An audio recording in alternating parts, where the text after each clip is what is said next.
एक समय की बात है। विंध्याचल पर्वत की शांत और पवित्र घाटियों के बीच सूरजपुर नाम का एक अत्यंत समृद्ध और खुशहाल राज्य बसा हुआ था। उस राज्य के राजा रणबीर लगभग 35 वर्ष के थे। वे एक वीर, न्यायप्रिय और दयालु शासक माने जाते थे। उनकी प्रजा उन्हें बहुत प्रेम करती थी, क्योंकि राजा हमेशा अपने राज्य के लोगों का दुख सुख समझने की कोशिश करते थे। लेकिन राजा के जीवन में एक ऐसी कमी थी जिसने उनके मन को भीतर से बहुत अकेला बना दिया था। 8 वर्ष पहले उनकी प्रिय रानी का निधन हो चुका था और तभी से राजा का जीवन जैसे सूना पड़ गया था। महल में उनकी 70 वर्ष की राजमाता बार बार उनसे आग्रह करती थीं कि वे किसी बड़े राजघराने की राजकुमारी से दूसरा विवाह कर लें, ताकि राजमहल में फिर से खुशियां लौट आएं। परंतु राजा का मन अभी तक उस दुख से पूरी तरह बाहर नहीं आ पाया था। एक दिन अपने मन की बेचैनी दूर करने और प्रजा का हाल जानने के लिए राजा साधारण व्यापारी का भेष धारण करके रामपुरा नाम के एक छोटे से गांव में पहुंच गए। गांव के पास बने शांत तालाब के किनारे उनकी नजर एक बेहद सादगी से भरी मगर स्वाभिमानी महिला पर पड़ी। वह अपने छोटे से बेटे के साथ वहीं बैठी थी। तभी अचानक खेलते खेलते उसका लगभग 5 साल का बेटा तालाब के फिसलन भरे किनारे से पानी में गिरने ही वाला था। यह देखकर राजा बिना एक पल भी सोचे दौड़े और तुरंत बच्चे को संभालकर सुरक्षित बाहर ले आए। अपने बेटे को सुरक्षित देखकर उस महिला की आंखों में कृतज्ञता के आंसू आ गए। उसने राजा को पानी पिलाया और विनम्रता से धन्यवाद दिया। बातचीत के दौरान उसने अपना नाम कावेरी बताया। धीरे धीरे बातचीत में राजा को पता चला कि कावेरी लगभग 30 वर्ष की एक विधवा महिला है। उसके पति का 3 वर्ष पहले ही देहांत हो चुका था। अब वह अपने छोटे बेटे रवि और बूढ़ी सास के साथ बहुत कठिन परिस्थितियों में भी सम्मान और आत्मसम्मान के साथ जीवन जी रही थी। जीवन के इतने बड़े दुख को भी उसने भगवान की इच्छा मानकर स्वीकार कर लिया था। कावेरी की वही अटूट शक्ति, उसका धैर्य और सादगी राजा के मन को गहराई से छू गई। बरसों से अकेले पड़े राजा के दिल में उस दिन जैसे कोई नई भावना जाग उठी। उस मुलाकात का प्रभाव इतना गहरा था कि अगले ही सप्ताह राजा फिर से उसी व्यापारी के भेष में रामपुरा गांव पहुंच गए। इस बार उन्होंने देखा कि तेज आंधी तूफान के कारण कावेरी के कच्चे घर का छप्पर गिर गया था। वह अपने छोटे से बेटे और बूढ़ी सास के साथ असहाय खड़ी थी और हैरानी की बात यह थी कि गांव का कोई भी व्यक्ति उसकी मदद के लिए आगे नहीं आ रहा था। यह देखकर राजा का मन द्रवित हो उठा। उन्होंने तुरंत अपने पैसों से मजदूर बुलवाए और खुद भी एक साधारण इंसान की तरह मिट्टी उठाकर घर बनाने में लग गए। यह सब देखकर कावेरी बहुत हैरान रह गई।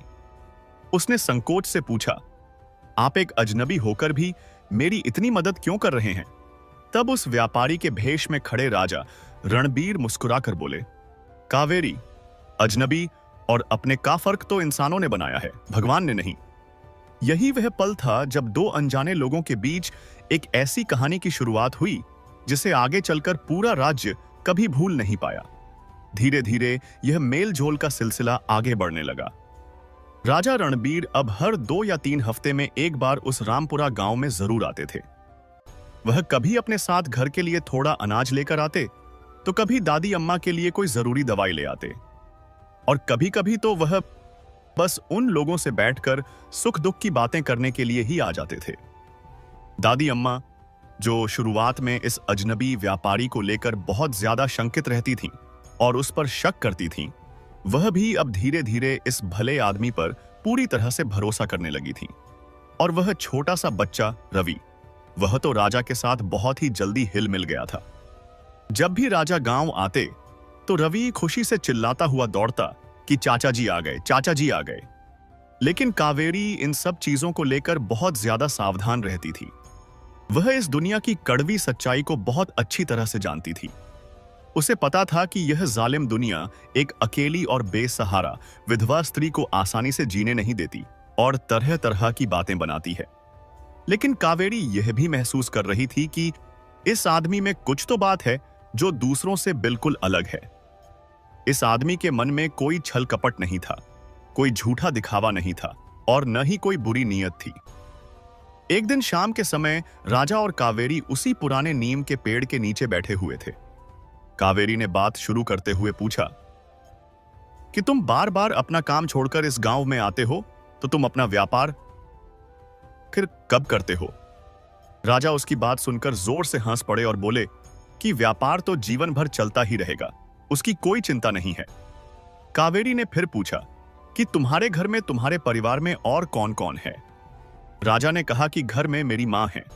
कावेरी ने पूछा कि मां के अलावा और कौन है? राजा ने थोड़ी देर रुककर कहा कि और घर में कोई भी नहीं है। कावेरी ने राजा की आंखों में देखा और पूछा कि क्या तुम्हारी कोई पत्नी नहीं है? राजा यह सवाल सुनकर बिल्कुल चुप हो गए और उन्होंने अपनी नजरें झुका लीं। कावेरी यह चुप्पी समझ गई और उसने बहुत ही धीमी आवाज में पूछा कि क्या वह तुम्हें छोड़कर चली गई हैं? राजा ने भरे हुए गले से जवाब दिया कि हां, वह जा चुकी हैं। कावेरी ने पूछा कि उन्हें गए हुए कितना समय हो गया है? राजा ने कहा कि उन्हें गए हुए पूरे 7 साल बीत चुके हैं। यह सुनकर कावेरी ने अपने मुंह से तो कुछ नहीं कहा, लेकिन उन दोनों के बीच छाई उस लंबी चुप्पी में एक बहुत ही गहरी समझ पैदा हो गई थी। यह एक ऐसा पल था जहां एक इंसान का दर्द दूसरे इंसान के दर्द को बिना कोई शब्द बोले ही बहुत अच्छी तरह से पहचान रहा था। देखते ही देखते 3 महीने का लंबा समय बीत गया और फिर आखिरकार वही हुआ जो इस नियति को मंजूर था। एक दिन राजा रणबीर ने हिम्मत जुटाकर कावेरी से कह ही दिया कि कावेरी, मुझे आज तुमसे अपने दिल की एक बहुत जरूरी बात कहनी है। कावेरी ने सवालिया नजरों से राजा की तरफ देखा। राजा ने थोड़ा हिचकिचाते हुए कहा कि मैं तुम्हें बहुत पसंद करने लगा हूं, बल्कि सच कहूं तो यह पसंद से भी कहीं ज्यादा गहरा एहसास है। यह सुनते ही कावेरी तुरंत अपनी जगह से खड़ी हो गई और घबराते हुए बोली कि तुम मुझसे यह सब बातें मत कहो। राजा ने पूछा कि मैं ऐसा क्यों न कहूं? कावेरी ने अपनी स्थिति याद दिलाते हुए कहा कि क्योंकि मैं एक बेसहारा और विधवा स्त्री हूं, मैं बहुत गरीब हूं और तुम ठहरे एक व्यापारी। राजा ने उसे बीच में रोकते हुए कहा कि मैं असल में क्या हूं और क्या नहीं, यह सब बातें हम बाद में करेंगे, लेकिन तुम पहले मुझे सिर्फ अपने दिल की बात बताओ, क्या तुम्हें भी हमारा यह रिश्ता बेमेल लगता है? कावेरी इस सवाल पर बिल्कुल चुप रही और कुछ नहीं बोल पाई। राजा ने फिर से पुकारा और कहा, कावेरी, कुछ तो कहो।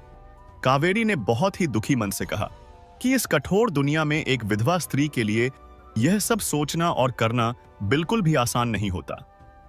राजा ने उसे ढांढस बंधाते हुए कहा कि मैं यह बात बहुत अच्छी तरह से जानता हूं कि राह आसान नहीं है और इसीलिए मैं तुमसे पूछ रहा हूं ताकि हम मिलकर इस रास्ते पर चल सकें। कावेरी ने ऊपर खुले आसमान की तरफ देखा और एक लंबी सांस लेते हुए कहा कि मुझे इस बारे में गहराई से सोचने के लिए थोड़ा समय दो। राजा ने उसकी बात मानते हुए कहा कि ठीक है, तुम जितना समय चाहो ले सकती हो। और मेरे दोस्तों, जिस दिन राजा रणबीर और कावेरी के बीच यह सारी बातें हो रही थीं, ठीक उसी दिन उस रामपुरा गांव में राजमहल का भेजा हुआ एक गुप्त जासूस भी मौजूद था। यह कोई साधारण जासूस नहीं था, बल्कि इसे खुद राजमाता देवयानी ने अपने बेटे राजा रणबीर की हर एक हरकत और गतिविधि पर नजर रखने के लिए खास तौर पर नियुक्त किया था। उस जासूस ने छिपकर वह सब कुछ देख लिया जो वहां हुआ था और उसने वह हर एक बात सुन ली जो राजा और कावेरी के बीच हुई थी। उसी रात वह जासूस अपना काम खत्म करके तेजी से राजमहल पहुंचा और उसने राजमाता देवयानी को सारी खबर विस्तार से बता दी। राजमहल में उस समय रात का दूसरा पहर चल रहा था और हर तरफ सन्नाटा पसरा हुआ था। राजमाता देवयानी अपने विशाल कक्ष में अकेली मौजूद थीं। कमरे में जल रहे छोटे से दीपक की पीली रोशनी में राजमाता का बूढ़ा चेहरा आज बहुत ही ज्यादा कठोर और गुस्से से भरा हुआ लग रहा था। जासूस ने हाथ जोड़कर राजमाता को बताया कि राजमाता जी, हमारे महाराज पिछले 3 महीनों से लगातार एक गांव की साधारण सी विधवा स्त्री से मिलने के लिए जाते हैं और आज तो हद ही हो गई। आज महाराज ने खुद अपने मुंह से उस औरत के सामने अपने प्रेम का प्रस्ताव रख दिया है। यह सुनकर राजमाता देवयानी की आंखें गुस्से से बिल्कुल संकरी हो गईं। उन्होंने नफरत भरे स्वर में कहा कि एक विधवा स्त्री, वह भी एकदम गरीब और एक साधारण से गांव की रहने वाली। जासूस ने सिर हिलाते हुए कहा कि जी राजमाता जी, बिल्कुल ऐसा ही है। राजमाता ने कठोर आवाज में पूछा कि उस औरत का नाम क्या है। जासूस ने तुरंत जवाब दिया कि उस स्त्री का नाम कावेरी है। यह सुनते ही राजमाता अपनी जगह से उठ खड़ी हुई और चिंता में डूबकर अपने ही कमरे में इधर उधर टहलने लगी। वह खुद से बात करते हुए बड़बड़ाई कि यह अनर्थ किसी भी कीमत पर नहीं हो सकता। हमारे इस महान सूरजपुर राज्य के इतने पवित्र और ऊंचे राज सिंहासन पर किसी साधारण विधवा की मनहूस छाया भी नहीं पड़ सकती।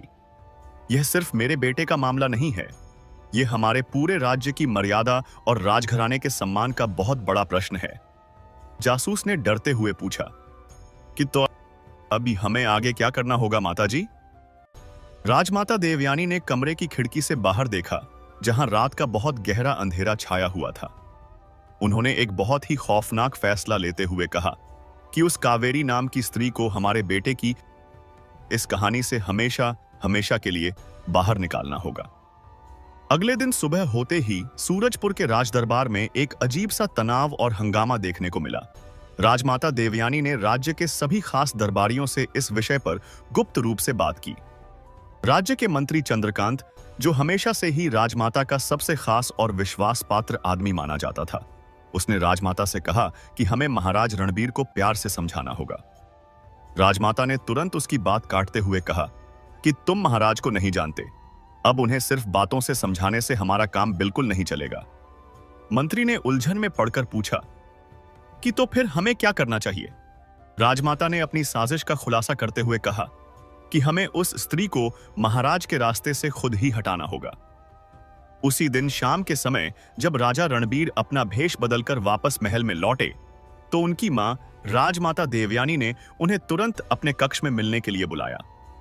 जैसे ही राजा कमरे में आए, राजमाता ने सीधे सवाल किया कि बेटा, मैंने ऐसा सुना है कि तुम भेष बदलकर किसी अजनबी के घर बार बार मिलने के लिए जाते हो, क्या यह सच है?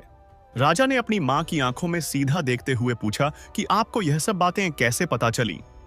राजमाता ने गर्व से कहा कि यह सूरजपुर मेरा राज्य है और यहां क्या क्या होता है यह सब मुझे बिना बताए ही पता चल जाता है।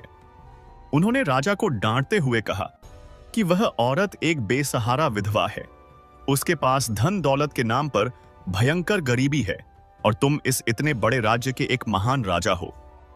तुम्हारा इस तरह एक गरीब विधवा से मिलना तुम्हें बिल्कुल भी शोभा नहीं देता। राजा रणबीर ने अपनी मां को शांति से जवाब देते हुए कहा कि मां, इंसान को क्या शोभा देता है और क्या अशोभा देता है, यह उसके बैंक या उसके कपड़ों से तय नहीं होता, बल्कि यह इंसान के अपने अच्छे चरित्र और उसके कर्मों से तय होता है। यह सुनकर राजमाता का गुस्सा 7वें आसमान पर पहुंच गया और उनकी आवाज बहुत तेज हो गई। उन्होंने चिल्लाते हुए कहा कि रणबीर, तुम अपनी मर्यादा भूल रहे हो। यह हमारे पूरे राज्य की पुरानी मर्यादा और सम्मान का सवाल है। राजा ने बिना डरे जवाब दिया कि और मां, अगर मैं आपसे यह कहूं कि असली मर्यादा तो यही है कि हम दुनिया के हर एक इंसान को उसकी जाति या हैसियत से नहीं बल्कि उसके अच्छे गुणों से पहचाने, तो इसमें क्या गलत है? राजमाता ने उन्हें रोकने की कोशिश की और कहा कि बेटा, तुम यह सब क्या कह रहे हो?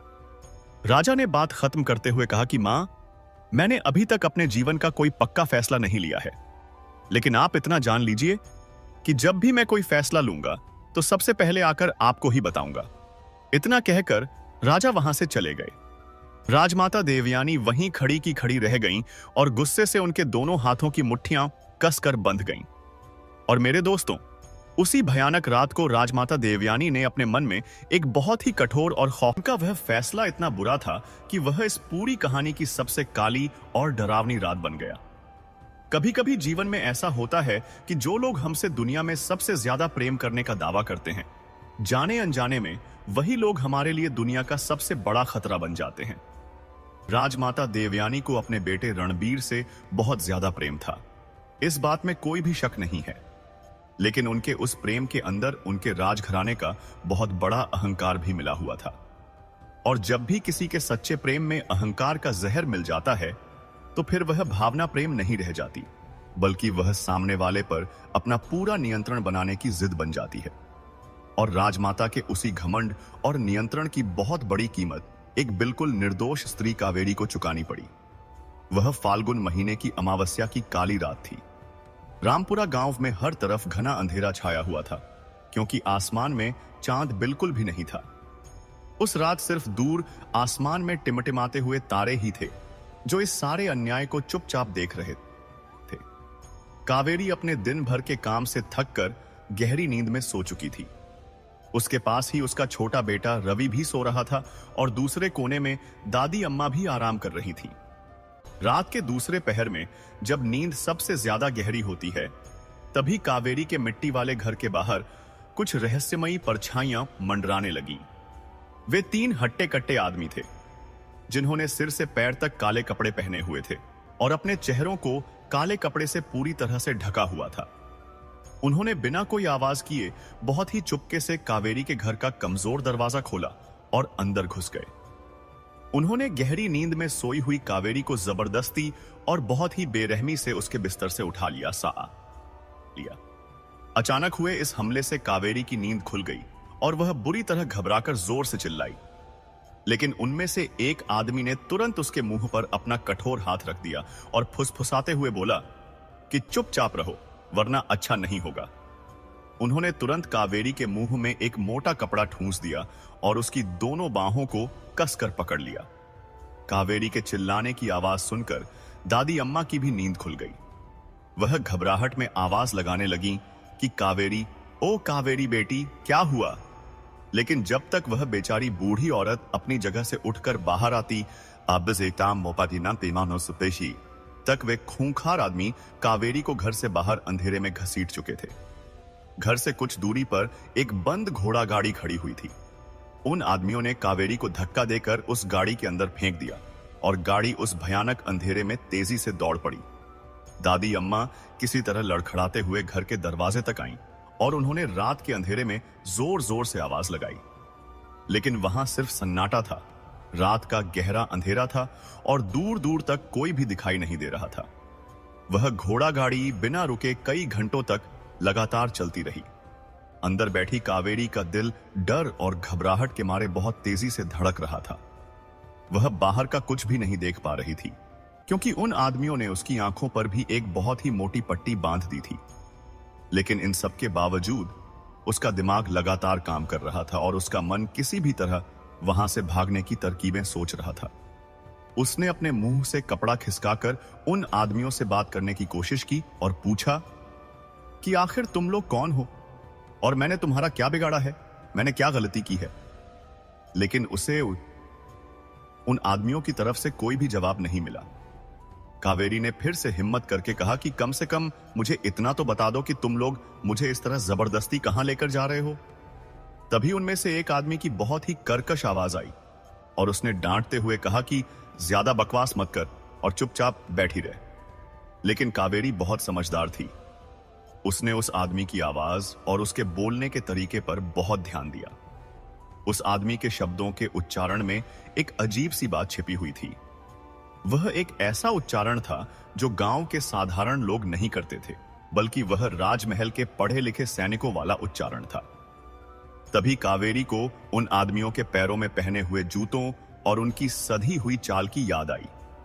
वह तुरंत समझ गई कि यह कोई मामूली गुंडे या डाकू नहीं है, बल्कि यह तो सीधे सूरजपुर राजमहल के प्रशिक्षित सैनिक हैं।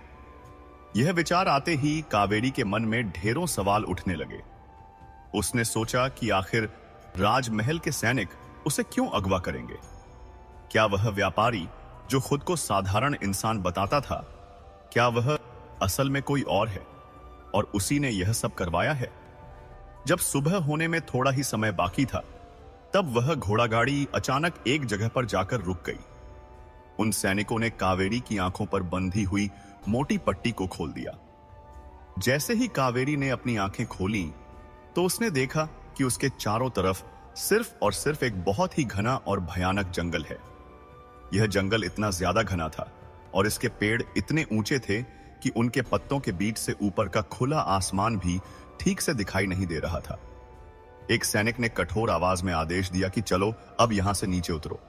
कावेरी ने हैरानी से चारों तरफ देखते हुए पूछा कि यहां क्या तुम मुझे इस भयानक जंगल में छोड़ने वाले हो? सैनिक ने बस इतना कहा कि हाँ। कावेरी ने आगे कुछ कहना चाहा कि लेकिन मैं यहां कैसे? तभी एक सैनिक ने उसे जोर से धक्का दे दिया कावेरी अपना संतुलन खो बैठी और सीधे जमीन की धूल में जा गिरी। वह घोड़ा गाड़ी तुरंत वहां से वापस मुड़ी और तेजी से आंखों से ओझल हो गई। कावेरी अपनी जगह से उठी। उसने अपने कपड़ों से जंगल की धूल झटकी और एक बार फिर अपने चारों ओर नजर दौड़ाई। वहां सिर्फ और सिर्फ खौफनाक जंगल था। वहां से बाहर निकलने का कोई रास्ता नजर नहीं आ रहा था और जंगली जानवरों के अलावा वहां किसी भी इंसान की कोई आवाज नहीं थी। और मेरे दोस्तों, ठीक उस मुश्किल पल में कावेरी ने जो किया वही उसके चरित्र की असली ताकत और उसकी महानता थी। कोई और साधारण औरत होती तो शायद वह वहीं बैठकर जोर जोर से रोने लगती, लेकिन कावेरी बिल्कुल भी नहीं रोई। उसने बस अपने दोनों हाथ जोड़कर एक बार भगवान का नाम लिया, अपने अंदर हिम्मत जुटाई और उस अनजान जंगल में आगे की तरफ पैदल ही चलने लगी। दोपहर का समय हो चुका था और जंगल का दूसरा पहर चल रहा था। कावेरी लगातार चले जा रही थी। उसे अब बहुत तेज भूख लगने लगी थी और प्यास के मारे उसका गला भी सूख रहा था, लेकिन वहां पीने के लिए पानी की एक बूंद भी नहीं थी। तभी अचानक उसे दूर से कुछ अजीब सी आवाजें सुनाई देने लगी।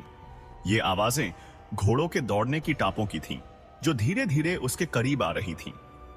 कावेरी तुरंत अपनी जगह पर रुक गई और उसने एक बड़े से पेड़ के पीछे छिपने की बहुत कोशिश की, लेकिन तब तक बहुत देर हो चुकी थी।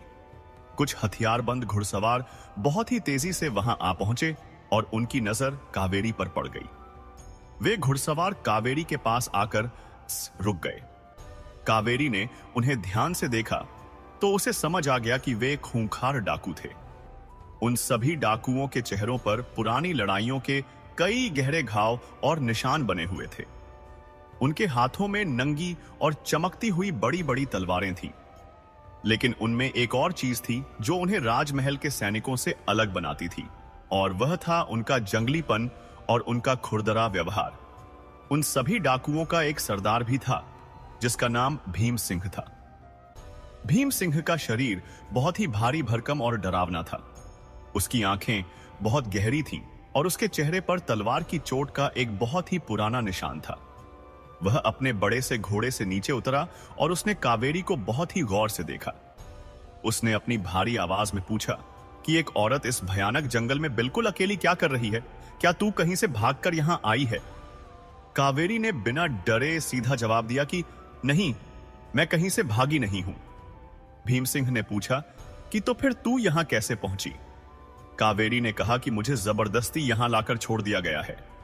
भीम सिंह ने उसे ऊपर से नीचे तक देखा और फिर अपने डाकू आदमियों की तरफ मुड़कर आदेश दिया कि इस औरत को भी हमारे साथ हमारे अड्डे पर ले चलो। वे डाकू कावेरी को पकड़कर अपने गुप्त अड्डे पर ले गए। उनका वह अड्डा पहाड़ियों के पीछे छिपे हुए एक बहुत ही पुराने और खंडहर हो चुके किले में था। वह जगह जंगल के इतने घने हिस्से में थी कि अगर कोई बाहर से उसे खोजना चाहे तो उसे कभी पता ही न चले कि यहां कोई इंसान रहता है। सरदार भीम सिंह ने कावेरी को उस खंडहर के एक बंद कमरे में कैद कर दिया। जब रात का समय हुआ तो कावेरी के लिए एक थाली में थोड़ा सा खाना लाया गया। कावेरी ने देखा कि जो इंसान उसे खाना देने आया है वह कोई भयानक डाकू नहीं है, बल्कि वह एक बहुत ही साधारण सा दिखने वाला युवक था।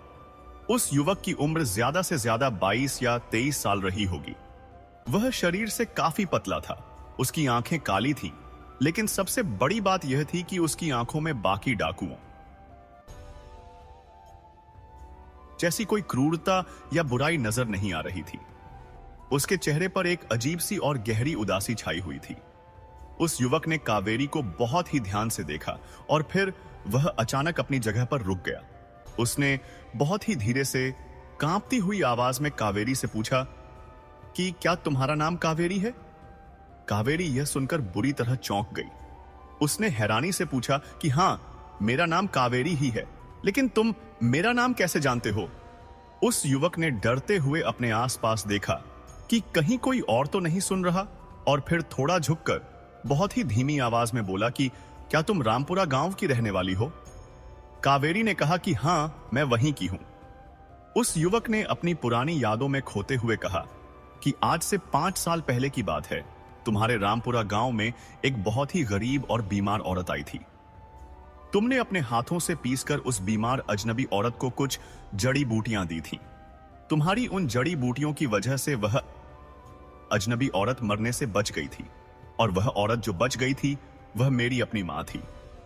कावेरी ने अपने दिमाग पर जोर डाला और उसे 5 साल पुरानी वह घटना याद आ गई। उसने कहा कि हां, मुझे याद है। वह एक बहुत ही बूढ़ी और लाचार औरत थी और उसके साथ उसका एक छोटा बेटा भी था। युवक ने अपनी आंखों में आंसू भरकर कहा कि वह छोटा बेटा मैं ही था। मेरा नाम कबीर है और तुमने मेरी मां की जान बचाई थी। यह सुनते ही कमरे में एक गहरा सन्नाटा छा गया। कावेरी ने कुछ देर बाद पूछा कि लेकिन कबीर, तुम जैसे भले इंसान यहां इन खूंखार डाकुओं के बीच क्या कर रहे हो? कबीर की आंखें और भी ज्यादा नम हो गईं। उसने कहा कि यह बहुत ही लंबी और दुख भरी कहानी है, लेकिन पहले तुम मुझे यह बताओ कि तुम जैसी भली औरत को यहां इस जंगल में इस तरह से कैद करके कैसे लाया गया? कावेरी ने उसे वह पूरी घटना विस्तार से बता दी कि कैसे रात के अंधेरे में उसे घर से उठाया गया था। कबीर ने उसकी पूरी बात बहुत ध्यान से सुनी और जैसे जैसे वह सुनता गया उसके चेहरे के भाव बदलने लगे। कबीर ने हैरानी से बुदबुदाते हुए कहा कि राजमहल के सैनिक, यह कैसे हो सकता है? कावेरी ने कहा कि हां, वह महल के ही सैनिक थे। कबीर कुछ देर तक बिल्कुल चुप खड़ा रहा और फिर उसने बहुत ही दृढ़ निश्चय के साथ कहा कि ठीक है, तुमने एक बार मेरी मां की मदद की थी, अब मुझे तुम्हारे लिए कुछ करना होगा। लेकिन तुम अभी कुछ समय के लिए धैर्य रखो और किसी को शक मत होने देना। कहानी में रहस्य और भी ज्यादा गहराने वाला था, क्योंकि अगले दिन एक और चौंकाने वाली बात हुई। सुबह के समय डाकुओं का सरदार भीम सिंह खुद चलकर कावेरी के कमरे में आया। वह एक जगह पर बैठ गया और उसने कावेरी को बहुत ही अजीब नजरों से देखा। उसने पूछा कि कल रात तू बिल्कुल भी डरी नहीं? कावेरी ने शांति से जवाब दिया कि बिना बात के डरने से मुझे आखिर क्या मिल जाएगा। भीम सिंह ने एक बहुत ही अजीब और रहस्यमयी बात कही। उसने कहा कि तू सचमुच बहुत हिम्मत वाली औरत है, लेकिन तू मुझे एक बात बिल्कुल सच सच बता, क्या तेरा सूरजपुर के राजमहल से कोई खास संबंध है? कावेरी यह सवाल सुनकर पूरी तरह से सन्न रह गई। यह कोई मामूली या साधारण सवाल नहीं था। कावेरी ने संभलते हुए पूछा कि तुम मुझसे ऐसा अजीब सवाल क्यों पूछ रहे हो? भीम सिंह के चेहरे के भाव थोड़े कठोर हो गए और उसने कहा कि क्योंकि कल रात जिन सैनिकों ने तुझे इस जंगल में अकेला छोड़ा था, वे सूरजपुर राजमहल के खास सैनिक थे, और यह बात मैं बहुत अच्छी तरह से जानता हूं। कावेरी को और भी बड़ा झटका लगा। उसने पूछा कि तुम्हें यह बात कैसे पता है? भीम सिंह की आंखों में एक पुरानी नफरत और गुस्सा दिखाई देने लगा।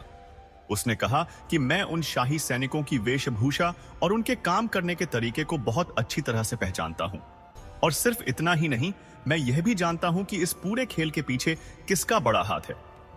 कावेरी ने बेचैनी से पूछा कि आखिर कौन है वह इंसान? भीम सिंह अपनी जगह से खड़ा हो गया और जाते जाते बोला कि अभी मैं तुझे कुछ नहीं बताऊंगा, लेकिन तू इतना जरूर जान ले कि तू यहां इस जंगल में बिल्कुल भी अकेली नहीं है। यह घना जंगल बाहर की दुनिया से और खासकर उस राजमहल से कहीं ज्यादा राज जानता है। इतना कहकर वह भारी कदमों से वहां से चला गया। कावेरी वहीं बैठी की बैठी रह गई और उसका दिमाग बस एक ही सवाल में उलझा हुआ था कि इस डाकू भीम सिंह को राजमहल की इतनी अंदरूनी बातें कैसे पता हैं। उधर सूरजपुर राज्य में एक अलग ही तूफान खड़ा हो गया था। राजा रणबीर, जिन्हें कावेरी के अगवा होने की कोई खबर नहीं थी, वह हमेशा की तरह उससे मिलने के लिए रामपुरा गांवपुरी गांव पहुंचे। लेकिन जब वह कावेरी के घर गए तो उन्होंने देखा कि कावेरी वहां नहीं है। दादी अम्मा घर के बाहर बैठी हुई बहुत बुरी तरह से रो रही थी।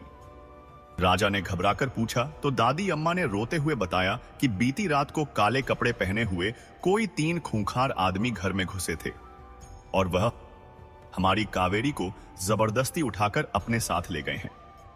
यह सुनते ही राजा रणबीर का माथा बुरी तरह से ठनक गया और उनका दिल बैठ सा गया। कावेरी का छोटा बेटा रवि भी राजा के पैरों से लिपटकर फूट फूट कर रो रहा था और बार बार कह रहा था क्या कि मेरी मां कहां है, मुझे मेरी मां चाहिए। राजा ने उस रोते हुए बच्चे को बड़े ही प्यार से अपनी गोद में उठा लिया और उसे सीने से लगा लिया। राजा का अपना दिल दुख से बहुत भारी हो चुका था। राजा ने दादी अम्मा से पूछा कि दादी अम्मा, क्या उन आदमियों ने जाते समय मुंह से कोई बात बोली थी या कोई नाम लिया था? दादी अम्मा ने अपने आंसू पोंछते हुए कहा कि नहीं बेटा, उन्होंने तो कुछ भी नहीं बोला।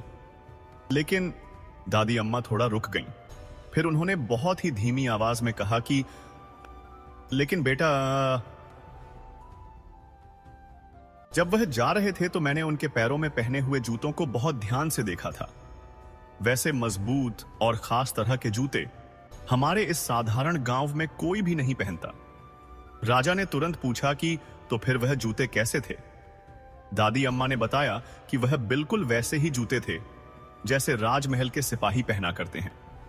यह सुनकर राजा को एक बहुत बड़ा झटका लगा और वह तुरंत अपने महल की तरफ वापस लौट आए। महल पहुंचने के अगले ही दिन कहानी में एक और बहुत बड़ा रहस्य सामने आया। राजमहल के द्वारपाल ने आकर राजा रणबीर के हाथों में एक रहस्यमयी और गुमनाम पत्र थमा दिया। राजा ने उस पत्र को खोला और उसे पढ़ने लगे। उस पत्र के अंदर लंबी चौड़ी बातें नहीं लिखी थीं, बल्कि उसमें सिर्फ एक ही रहस्यमयी पंक्ति लिखी हुई थी। उसमें लिखा था कि तुम जिस स्त्री को इतनी बेचैनी से ढूंढ रहे हो, वह इस वक्त जंगल की एक बहुत ही अंधेरी कैद में फंसी हुई है। अगर उसे बचाना चाहते हो तो उत्तर दिशा की ओर जाओ, लेकिन एक बात का हमेशा ध्यान रखना और सावधान रहना, क्योंकि तुम्हारा सबसे बड़ा दुश्मन तुम्हारे अपने घर के अंदर ही मौजूद है। राजा उस पत्र को अपने हाथों में पकड़े हुए बस उसी एक वाक्य को बार बार देखते रहे कि दुश्मन घर में है। राजा सोचने लगे कि आखिर यह पत्र किसने लिखा होगा और उस पत्र लिखने वाले को यह सब बातें कैसे पता हैं। राजा ने तुरंत अपने मंत्री चंद्रकांत को बुलवाया और उससे कड़कती हुई आवाज में पूछा कि यह पत्र मुझे किसने भेजा है और द्वार पर यह पत्र किसने दिया था। मंत्री चंद्रकांत ने थोड़ा घबराते हुए जवाब दिया कि महाराज, पहरेदारों ने बताया है कि दरवाजे पर एक छोटा सा बच्चा आया था। उसने यह पत्र उनके हाथों में पकड़ाया और तुरंत वहां से भाग गया। राजा ने अपने दिमाग के घोड़े दौड़ाए और फिर मंत्री से एक बहुत ही सीधा सवाल पूछा। राजा ने कहा कि मंत्री जी, जिस रात रामपुरा गांव से कावेरी अचानक गायब हुई थी, क्या उस रात हमारे महल से कोई भी व्यक्ति या सैनिक बाहर गया था? मंत्री ने तुरंत महल का मुख्य रजिस्टर मंगवाया और उसके पन्ने पलटने लगा। रजिस्टर देखकर मंत्री की आवाज थोड़ी लड़खड़ा गई। उसने कहा कि महाराज, इस रजिस्टर के हिसाब से उस रात राजमाता जी के 3 सबसे खास और निजी सैनिक महल से बाहर गए थे और वे रात के उसी दूसरे पहर में बाहर गए थे जब वह घटना घटी थी। यह सुनते ही राजा रणबीर के पांव वहीं जमीन पर जम गए। उन्हें ऐसा लगा जैसे किसी ने उनके सिर पर भारी पत्थर मार दिया हो।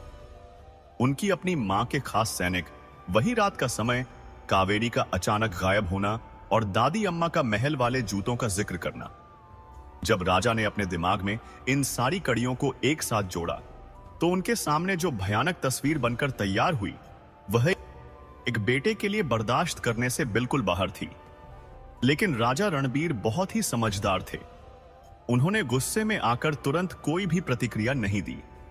उन्होंने खुद पर काबू रखा और मंत्री से कहा कि मंत्री जी, राजमाता के उन 3 सैनिकों को अभी इसी वक्त मेरे सामने पेश किया जाए। कुछ ही देर में वे 3 सैनिक राजा के सामने आकर खड़े हो गए। राजा ने बिना कुछ कहे सबसे पहले अपनी नजरें नीचे की और उन 3 सैनिकों के पैरों में पहने हुए जूतों को बहुत ही ध्यान से देखा। ये बिल्कुल वही खास जूते थे जिनके बारे में दादी अम्मा ने उन्हें गांव में बताया था। लेकिन राजा ने अभी भी अपने पत्ते नहीं खोले और उन्हें यह एहसास नहीं होने दिया कि वह सब कुछ समझ चुके हैं। राजा ने बहुत ही शांत लेकिन गंभीर आवाज में उन सैनिकों से पूछा कि उस रात तुम तीनों बिना बताए महल से बाहर कहां गए थे? उनमें से एक सैनिक ने झूठ बोलते हुए कहा कि महाराज, हमें राजमाता जी का एक बहुत ही जरूरी संदेश लेकर पास के ही एक गांव में जाना था। राजा ने तुरंत पलटकर पूछा कि कौन सा गांव? मुझे उस गांव का नाम बताओ। दूसरे सैनिक ने हड़बड़ाहट में गलती से आधा नाम बोल दिया। उसने कहा रामपुरा, और फिर उसे अपनी गलती का एहसास हुआ और वह तुरंत चुप हो गया। राजा ने बिना अपने चेहरे के भाव बदले बहुत ही शांति से उन्हें देखा। राजा ने कहा कि ठीक है, अब तुम लोग यहां से जा सकते हो। वे तीनों सैनिक डरते डरते वहां से चले गए। सैनिकों के जाने के बाद राजा रणबीर अपने उस बड़े से कमरे में बिल्कुल अकेले रह गए। उन्होंने अपनी आंखें बंद कर लीं और उनके मुंह से बस एक ही शब्द निकला, मां। उन्हें यह विश्वास नहीं हो रहा था कि उनकी अपनी मां ऐसा घिनौना काम कर सकती है। कुछ देर बाद राजा अपनी जगह से उठे। उन्होंने मंत्री को आदेश देते हुए कहा कि मंत्री जी, मैं अभी इसी वक्त जंगल की ओर जा रहा हूं। तुम मेरे साथ चलने के लिए 50 सबसे बहादुर और चुने हुए सैनिकों को तुरंत तैयार करो। और यह बात याद रखना कि यह सब बहुत ही शांति और गुप्त तरीके से होना चाहिए। इस बात की भनक महल में किसी को भी नहीं लगनी चाहिए। मंत्री ने हैरानी से पूछा कि लेकिन महाराज, ऐसा क्यों? राजा ने अपनी बात पर जोर देते हुए कहा कि मैंने कहा ना, किसी को भी पता नहीं चलना चाहिए। यहां तक कि मेरी मां राजमाता को भी इस बारे में कोई खबर नहीं होनी चाहिए। ठीक उसी समय जब महल में यह सब चल रहा था, उस घने जंगल के अंदर कावेरी ने कबीर से एकांत में बात की। कावेरी ने कबीर से पूछा कि कबीर, तुम जैसे अच्छे संस्कार वाले लड़के इन बुरे डाकुओं के साथ यहां कैसे फंस गए? कबीर ने अपनी दुख भरी कहानी सुनाते हुए कहा कि आज से 5 साल पहले जब मेरी मां बहुत ज्यादा बीमार पड़ गई थी, तो हम लोग भयंकर गरीबी में जी रहे थे। हमारे पास मां की दवाइयां खरीदने के लिए एक भी पैसा नहीं था। गांव के किसी भी इंसान ने हमारी कोई मदद नहीं की। मजबूरी में आकर मैंने गांव के एक बहुत ही लालची साहूकार से कुछ पैसे उधार लिए थे, लेकिन गरीबी के कारण मैं समय पर उसका वह उधार चुका नहीं पाया। उस बेरहम साहूकार ने बदले में हमारी बची खुची थोड़ी सी जमीन और हमारा छोटा सा घर हमेशा के लिए छीन लिया। तुम्हारी जड़ी बूटियों से मेरी मां ठीक तो हो गई, लेकिन हम पूरी तरह से बेघर हो चुके थे और दर दर की ठोकरें खाने पर मजबूर थे। कावेरी ने पूछा कि तो फिर तुम इस डाकू भीम सिंह के साथ कैसे जुड़ गए? कबीर ने कहा कि जब हम भूख प्यास से तड़पते हुए इस जंगल में भटक रहे थे, तो एक दिन हमें यह डाकू भीम सिंह मिला। उसने हमें न सिर्फ खाने के लिए भोजन दिया, बल्कि रहने के लिए यह आसरा भी दिया। और धीरे धीरे मजबूरी में मैं इन लोगों के साथ ही रहने लगा।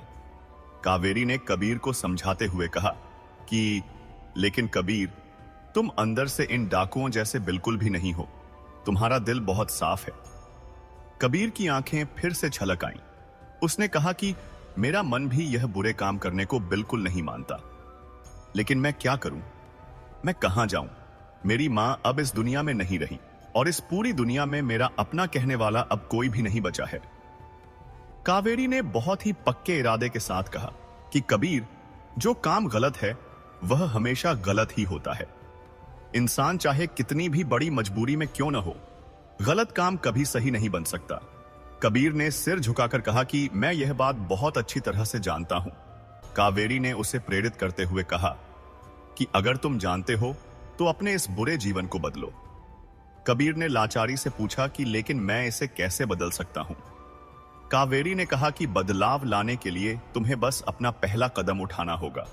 और याद रखना कि जीवन में हमेशा पहला कदम उठाना ही सबसे ज्यादा मुश्किल काम होता है। उसी रात जब उस डाकुओं के अड्डे पर सभी लोग गहरी नींद में सो चुके थे, कावेरी को बाहर से किसी के बात करने की हल्की सी आवाज सुनाई दी। यह सरदार भीम सिंह की भारी आवाज थी और वह अंधेरे में किसी और व्यक्ति से बात कर रहा था। कावेरी बहुत ही चुपके से दरवाजे की दरारों के पास गई और कान लगाकर उनकी बातें सुनने लगी। भीम सिंह उस दूसरे आदमी से कह रहा था कि उस औरत को हमें कल ही यहां से किसी और सुरक्षित जगह पर भेजना होगा। अगर कल को राजा रणबीर को यह पता चल गया कि वह औरत हमारे इस अड्डे पर छिपी हुई है, तो राजा हम में से किसी को भी जिंदा नहीं छोड़ेगा। तभी उस दूसरे आदमी की आवाज आई, जिसने बड़े घमंड से कहा कि भीम सिंह, तुम ज्यादा दिमाग मत लगाओ। वह औरत अब भी यहीं इसी जंगल में रहेगी, क्योंकि यह सीधा राजमाता का सख्त हुक्म है। भीम सिंह ने हैरानी से पूछा कि क्या यह खुद राजमाता का हुक्म है? उस आदमी ने कहा कि हां, जब तक महाराज रणबीर उस औरत को पूरी तरह से भूल नहीं जाते, तब तक वह औरत तुम्हारी इसी कैद में रहेगी। यह खौफनाक बातचीत सुनकर दरवाजे के पीछे खड़ी कावेरी का दिल डर के मारे जैसे जम ही गया। राजमाता, तो इसका सीधा सा मतलब था कि यह सब कुछ राजमाता देवयानी का ही किया धरा था। और यह खूंखार डाकू भीम सिंह, यह भी राजमाता के साथ ही मिला हुआ है। यह सारा खेल बहुत ही ज्यादा उलझा हुआ था। अगले दिन सुबह सुबह कावेरी को एक और बहुत बड़ा राज पता चलने वाला था। कबीर ने कावेरी को पानी लाने के बहाने एक ऐसी जगह पर भेजा जहां कोई नहीं जाता था। वहां पानी भरते समय कावेरी की नजर अड्डे के एक बहुत ही पुराने और अंधेरे कोने पर पड़ी। वहां धूल में सना हुआ एक बहुत ही पुराना लकड़ी का संदूक रखा हुआ था। कावेरी ने सावधानी से आसपास देखा और फिर धीरे से उस संदूक का ढक्कन खोल दिया। संदूक के अंदर कुछ बहुत पुराने और पीले पड़ चुके कागज रखे हुए थे। उन कागजों के साथ शाही राजमहल की एक मुहर भी थी और एक बहुत ही खास कपड़ा रखा हुआ था जिस पर सूरजपुर राजमहल का शाही चिन्ह छपा हुआ था। कावेरी यह देखकर पूरी तरह से चकरा गई। उसने सोचा कि सूरजपुर राजमहल का यह खास संदूक आखिर इस डाकुओं के अड्डे में क्या कर रहा है। उसने कांपते हाथों से उन पुराने कागजों को उठाया और उन पर लिखी हुई बातों को पढ़ने लगी। उन कागजों पर एक इंसान का नाम बहुत ही साफ अक्षरों में लिखा हुआ था और वह नाम था भीम सिंह। और उस नाम के ठीक नीचे एक बहुत ही पुरानी तारीख लिखी हुई थी। उस कागज पर एक सख्त आदेश लिखा था जिसमें साफ साफ कहा गया था कि इस आदमी को हमेशा के लिए सूरजपुर राज्य से निर्वासित किया जाता है और इसे राज्य से बाहर निकाला जाता है। और सबसे ज्यादा चौंकाने वाली बात यह थी कि उस कड़े आदेश के नीचे जिस व्यक्ति के हस्ताक्षर थे वे हस्ताक्षर महाराज वीरभद्र सिंह के थे। महाराज वीरभद्र सिंह जो राजा रणबीर के सगे पिता और इस राज्य के पूर्व राजा थे। कावेरी का दिमाग तेजी से चलने लगा। उसने सारी कड़ियों को जोड़ा। भीम सिंह जो आज इस जंगल का इतना बड़ा डाकू बना बैठा है, वह असल में कभी राजा रणबीर के पिता की सेना का एक सिपाही हुआ करता था और उसी भीम सिंह को राजा के पिता ने ही अपने राज्य से निकाल बाहर किया था। और आज वही डाकू भीम सिंह राजमाता देवयानी के साथ जुड़ा हुआ है जो राजा की मां है। यह सारा रहस्य जितना बाहर से दिख रहा था, अंदर से उससे कहीं ज्यादा गहरा और भयानक था। उसी रात कबीर ने कावेरी को लेकर एक बहुत ही बड़ा फैसला कर लिया। वह चुपके से कावेरी के कमरे में आया और घबराई हुई आवाज में बोला कि कावेरी, तुम्हें आज रात ही हर हाल में यहां से भागना होगा। भीम सिंह को कल सुबह की खबर मिल चुकी है कि महाराज रणबीर अपनी सेना लेकर इस जंगल में घुस चुके हैं। कल सुबह होते ही वह तुम्हें यहां से निकालकर किसी और भी खतरनाक जगह पर लेकर चला जाएगा, फिर तुम कभी नहीं बच पाओगी। कावेरी ने पूछा कि लेकिन इस अंधेरे और अनजाने जंगल में हम भागेंगे कैसे? कबीर ने उसे समझाते हुए कहा कि तुम पिछले वाले रास्ते से निकलना जो जंगल की पूर्वी दिशा की तरफ जाता है। वहां तुम्हें एक पानी का नाला मिलेगा। तुम बस उस नाले के किनारे किनारे लगातार चलती जाना। वह नाला तुम्हें जंगल से बाहर निकलने का सही रास्ता दिखा देगा। कावेरी ने चिंता से पूछा कि और तुम क्या करोगे?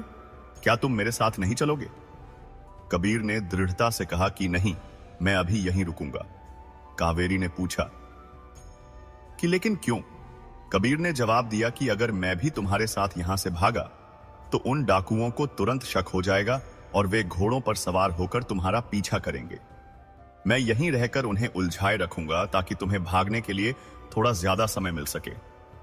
कावेरी ने भावुक होकर कहा कि लेकिन कबीर, तुम्हारी जान को। कबीर ने उसे बीच में रोकते हुए कहा कि मेरी चिंता मत करो, तुम बस जल्दी यहां से जाओ। आधी रात का समय हो चुका था और हर तरफ भयंकर सन्नाटा था। कावेरी बहुत ही धीरे धीरे अपनी जगह से उठी। कबीर ने बिना कोई आवाज किए कमरे का भारी दरवाजा खोला और कावेरी को बाहर निकलने का इशारा किया। कावेरी दबे पांव बाहर निकल आई। जंगल में बहुत ही ज्यादा अंधेरा था। अपना ही हाथ ठीक से दिखाई नहीं दे रहा था। आसपास सिर्फ झींगुरों की तेज आवाजें और रात में जागने वाले डरावने पक्षियों की अजीबोगरीब आवाजें गूंज रही थीं। कावेरी ने लंबी सांस ली और वह तेज कदमों से कबीर के बताए हुए रास्ते यानी पूरब दिशा की तरफ चलने लगी। कुछ दूर चलने पर उसे पानी बहने की आवाज आई और वह नाला मिल गया। वह बिना रुके उस नाले के किनारे किनारे आगे बढ़ती रही, लेकिन उसकी यह आजादी ज्यादा देर तक टिक नहीं सकी। लगभग आधे घंटे बाद ही उसे अपने पीछे से बहुत जोर जोर से शोर सुनाई देने लगा। डाकू चिल्ला रहे थे कि वह औरत भाग गई है, उसे जल्दी पकड़ो, वह ज्यादा दूर नहीं गई होगी। डाकुओं को कावेरी के भागने का पता चल चुका था।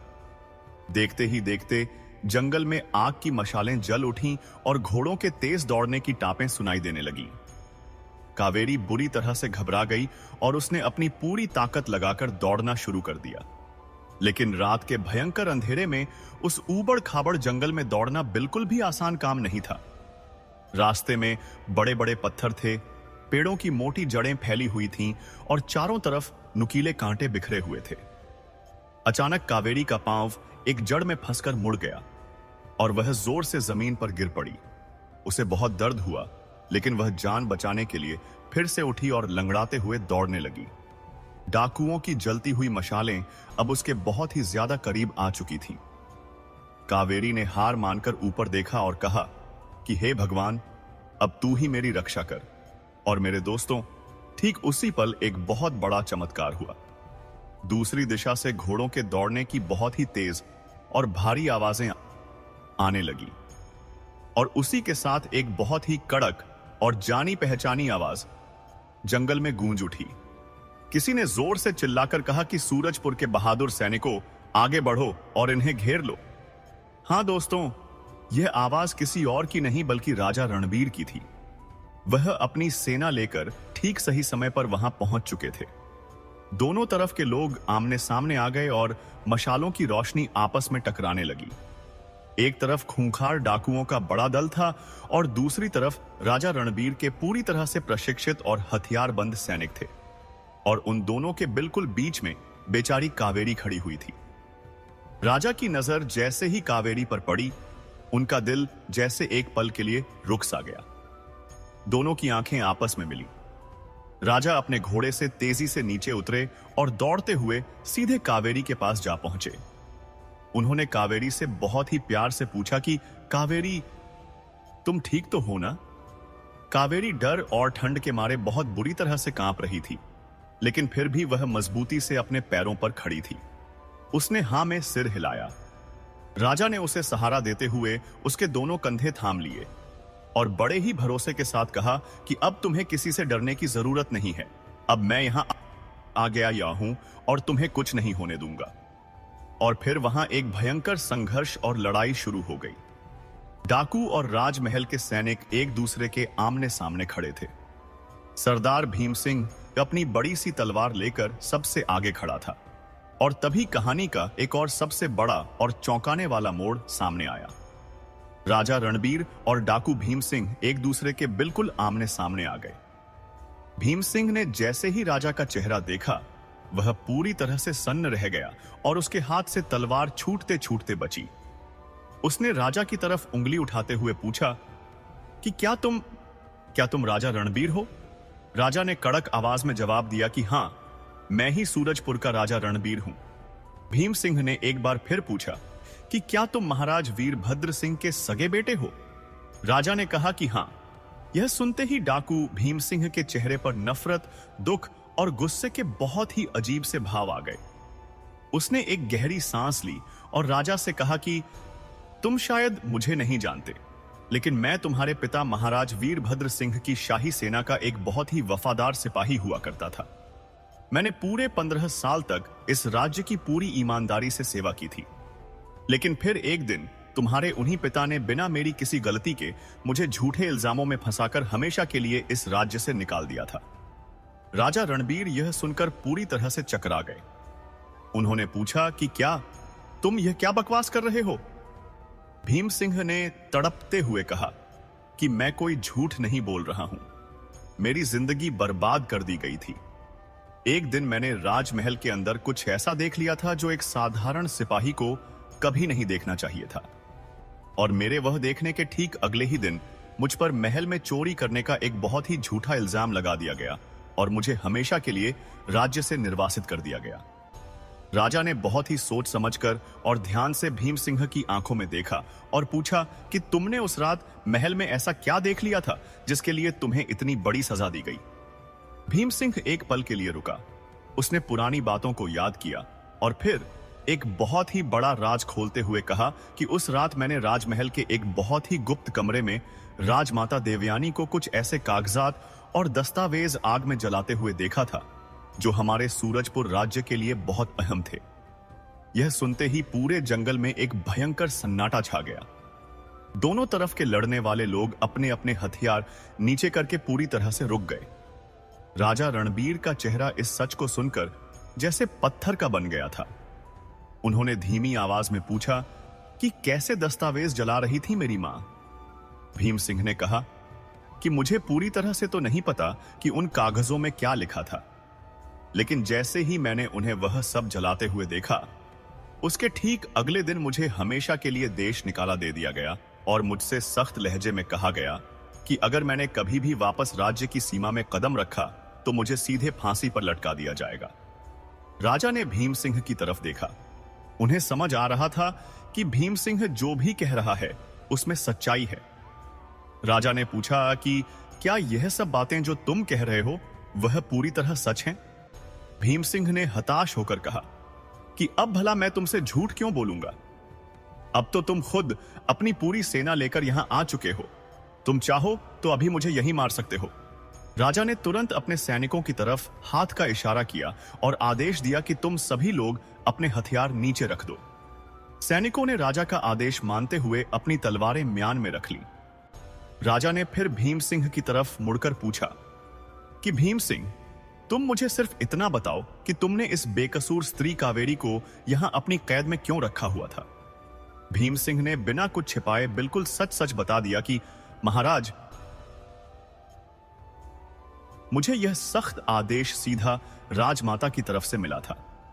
राजमहल से एक खास दूत यह संदेश लेकर आया था और उस दूत ने मुझसे कहा था कि इस औरत को अपनी कैद में तब तक रखो जब तक कि ऊपर से कोई दूसरा आदेश न आ जाए। राजा को एक और बहुत बड़ा झटका लगा। उन्होंने पूछा कि क्या राजमाता ने खुद तुम्हें यह आदेश भिजवाया था? भीम सिंह ने कहा कि हां महाराज, और जो दूत यह आदेश लेकर मेरे पास आया था वह कोई और नहीं बल्कि आपके अपने खास मंत्री चंद्रकांत का ही एक आदमी था। मंत्री चंद्रकांत, जो राजा रणबीर का सबसे ज्यादा भरोसेमंद और पुराना मंत्री था। राजा ने एक बहुत ही लंबी और गहरी सांस ली। उनके अपने ही लोगों ने उनके साथ इतना बड़ा धोखा किया था। राजा ने भीम सिंह से कहा कि भीम सिंह, यह बात सच है कि तुमने अब एक डाकू का रास्ता चुन लिया है और तुमने जीवन में बहुत सारे गलत काम किए हैं। भीम सिंह ने अपना सिर झुकाकर कहा कि हां, मैंने किए हैं। राजा ने कहा कि लेकिन यह भी एक बहुत बड़ा सच है कि तुम्हारे साथ अतीत में एक बहुत बड़ा अन्याय हुआ है। राजा ने फैसला सुनाते हुए कहा कि आज के बाद सबको सच्चा न्याय मिलेगा, लेकिन सबसे पहले तुम्हें मेरे साथ राजधानी सूरजपुर चलना होगा और तुम्हें राज दरबार में जाकर इस पूरे मामले का मुख्य गवाह बनना होगा। भीम सिंह ने एक पल के लिए राजा की आंखों में देखा और फिर अपने सारे हथियार जमीन पर डाल दिए। उसने कहा कि मुझे आपकी बात मंजूर है, मैं आपके साथ चलूंगा। कावेरी यह सब कुछ बहुत ही शांति से खड़ी होकर देख रही थी। तभी कबीर, जो इस पूरी लड़ाई के दौरान वहीं खड़ा था, वह राजा के सामने आया और उसने बहुत ही सम्मान के साथ राजा के आगे अपना सिर झुकाया। कबीर ने कहा कि महाराज, मैंने ही इस स्त्री को डाकुओं के अड्डे से भागने में मदद की थी। राजा ने उस नौजवान की तरफ देखा और पूछा कि तुम्हारा नाम क्या है? कबीर ने कहा कि मेरा नाम कबीर है। राजा ने पूछा कि तुमने अपनी जान खतरे में डालकर इस स्त्री की मदद क्यों की? कबीर ने कावेरी की तरफ देखकर कहा कि क्योंकि आज से 5 साल पहले इस भली औरत ने अपनी जड़ी बूटियों से मेरी बीमार मां की जान बचाई थी और मैंने बस अपना फर्ज पूरा किया है। राजा ने बहुत ही गर्व से कबीर की तरफ देखा और कहा कि तुमने बहुत ही अच्छा और नेक काम किया है नौजवान। और मेरे दोस्तों, जब एक महान और न्यायप्रिय राजा अपने ही घर के अंदर, अपने ही महल में अपने दुश्मनों की पहचान करता है, तो उसे जो मानसिक पीड़ा और दर्द होता है वह किसी तेज तलवार के गहरे घाव से भी कहीं ज्यादा भयंकर होता है। और वह दर्द तब और भी ज्यादा असहनीय हो जाता है जब सामने खड़ा हुआ सबसे बड़ा दुश्मन कोई और नहीं बल्कि उसकी अपनी जन्म देने वाली मां हो। जैसे ही अगली सुबह का सूरज आसमान में निकला, राजा रणबीर अपनी पूरी सेना के साथ वापस अपनी राजधानी सूरजपुर पहुंच चुके थे। इस वापसी की खबर पूरे राज्य में जंगल की आग की तरह फैल गई और सबसे बड़ी बात यह थी कि राजा के साथ उनके रथ में कावेरी भी सुरक्षित वापस लौट आई थी। कावेरी को देखकर पूरे राजमहल में एक भारी हलचल मच गई। राजमाता देवयानी को भी अपने जासूसों से तुरंत यह खबर मिल गई। यह खबर सुनते ही राजमाता का हमेशा चमकने वाला चेहरा डर के मारे एकदम पीला पड़ गया। मंत्री चंद्रकांत, जो उस समय राजमाता के बिल्कुल पास ही खड़ा था, उसने घबराते हुए कहा कि राजमाता जी, अब तो सब कुछ खत्म हो गया, अब हम क्या करेंगे? राजमाता ने उसे डांटते हुए कहा कि तुम चुप रहो, मैं यह सब कुछ अपने तरीके से संभाल लूंगी। कुछ ही देर बाद राजा रणबीर ने अपना विशेष राज दरबार बुलवा लिया। दरबार में राज्य के सभी छोटे बड़े मंत्री, सेनापति और सभी खास दरबारी मौजूद थे। बुलावा आने पर राजमाता देवयानी को भी दरबार में आना पड़ा। और आज सबसे हैरानी की बात यह थी कि राजा के सिंहासन के बिल्कुल पास कावेरी खड़ी हुई थी और वहीं पास में जंजीरों से बंधा हुआ डाकू भीम सिंह भी खड़ा था। राजमाता देवयानी ने जैसे ही कावेरी को राजा के साथ खड़े देखा, उनकी आंखें गुस्से और नफरत से सिकुड़ गईं। उन्होंने बात को टालने की कोशिश करते हुए अपने बेटे से कहा कि बेटा, सुबह सुबह यह सब क्या तमाशा चल रहा है? राजा ने अपनी मां की आंखों में बहुत ही गहराई से देखा। राजा ने कहा कि मां, आप चुपचाप अपनी जगह पर बैठ जाइए। आज इस दरबार में कुछ बहुत ही पुरानी और अहम बातें पूरी तरह से स्पष्ट होने वाली हैं। राजमाता बिना कोई जवाब दिए अपने आसन पर बैठ गईं। राजा ने भारी मन से बोलना शुरू किया। उन्होंने दरबार में मौजूद सभी लोगों के सामने एक एक करके सारी बातों का खुलासा कर दिया। उन्होंने बताया कि कैसे रात के घने अंधेरे में बेकसूर कावेरी का उसी के घर से अपहरण किया गया था, कैसे राजमाता के अपने निजी सैनिकों ने उसे जबरदस्ती अगवा किया था, कैसे उस बेसहारा औरत को खूंखार जंगली जानवरों के बीच उस डरावने जंगल में मरने के लिए अकेला छोड़ दिया गया था। फिर राजा ने बताया कि कैसे भीम सिंह को खुद राजमाता का आदेश मिला था कि वह कावेरी को हमेशा के लिए अपनी कैद में रखे। और यह भी बताया कि यह सारा संदेश पहुंचाने वाला दूत मंत्री चंद्रकांत का ही अपना खास आदमी था। यह सब बातें सुनकर पूरे राजदरबार में एक बहुत ही गहरा और भयानक सन्नाटा छा गया। दरबार में इतनी शांति थी कि अगर कोई एक सुई भी जमीन पर गिरे तो उसकी आवाज सबको सुनाई दे जाए। सब लोग राजा के मुंह से निकलने वाले एक एक शब्द को बहुत ही ध्यान से सुन रहे थे। दरबार में मौजूद हर एक व्यक्ति की नजरें अब सीधे राजमाता देवयानी की तरफ उठ गई थी। राजमाता अपने आसन पर बिल्कुल बुत बनकर बैठी हुई थी। शुरुआत में तो उन्होंने अपने चेहरे पर कोई भी भाव नहीं आने दिया और बिल्कुल स्थिर बनी रही, लेकिन जैसे जैसे समय बीतता गया और सबकी नजरें उन्हें घूरती रहीं, तो उनके चेहरे का वह झूठा पर्दा और वह कठोर स्थिरता धीरे धीरे टूटने लगी। उनकी आवाज लड़खड़ाने लगी और उन्होंने कहा कि बेटा, मैं कुछ कहना चाहती हूं। राजा रणबीर की आवाज बिल्कुल शांत थी, लेकिन उस शांति के पीछे एक बहुत ही भयानक दृढ़ता छिपी हुई थी।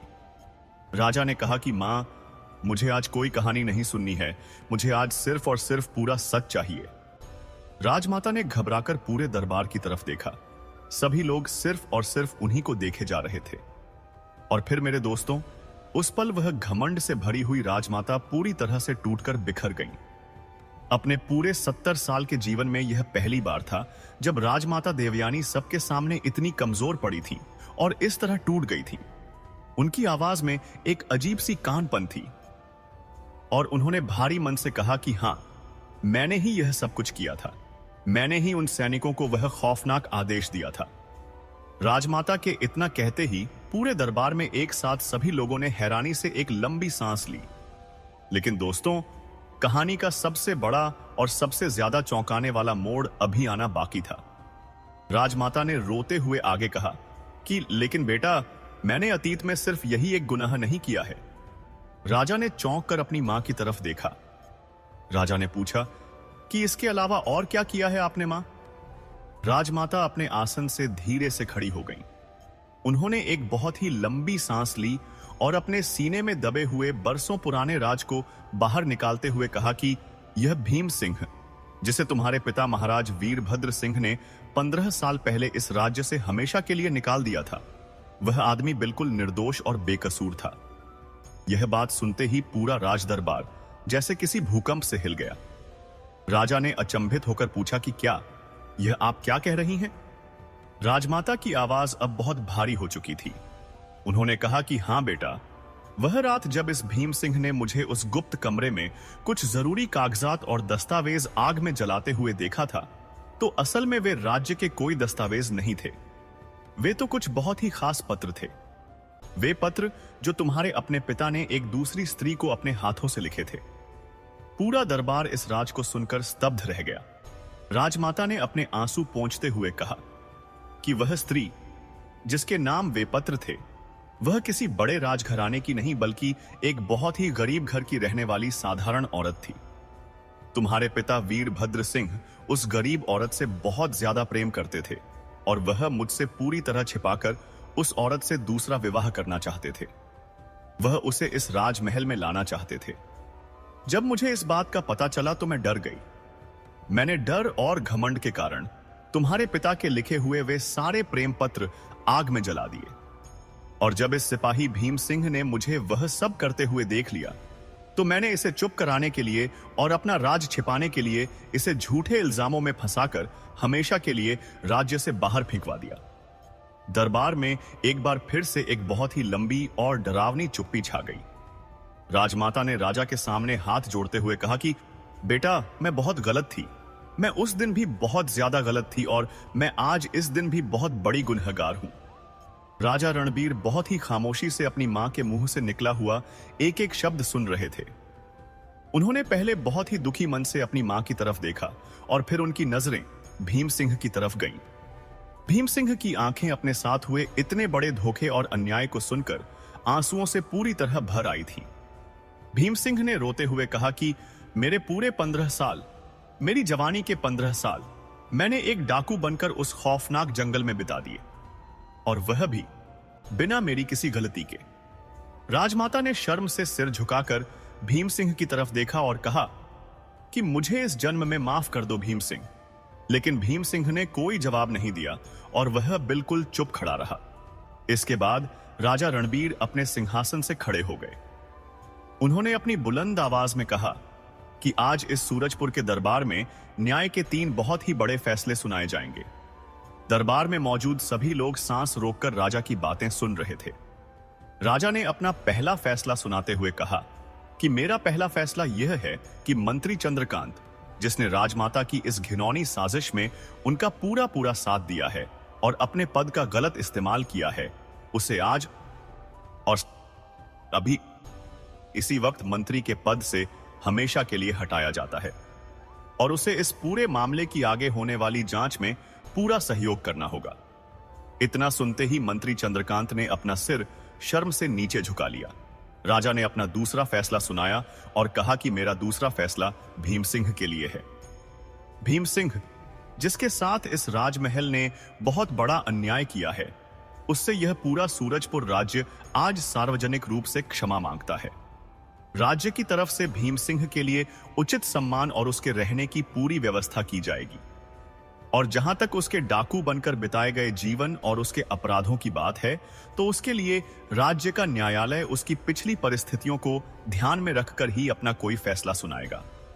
भीम सिंह ने नम आंखों से राजा के सामने अपना सिर झुका दिया। फिर राजा ने कहा कि अब मेरा तीसरा फैसला। इतना कहकर राजा रणबीर ने अपने पास खड़ी कावेरी की तरफ बहुत ही प्यार से देखा। राजा ने कहा कि मेरा यह तीसरा फैसला आज और अभी इस दरबार में नहीं सुनाया जाएगा, क्योंकि यह फैसला लेने का हक सिर्फ मेरा अकेले का नहीं है। दरबार की कार्यवाही खत्म होने के बाद महल के एक बहुत ही शांत और एकांत कमरे में राजा रणबीर और कावेरी बिल्कुल अकेले बैठे हुए थे।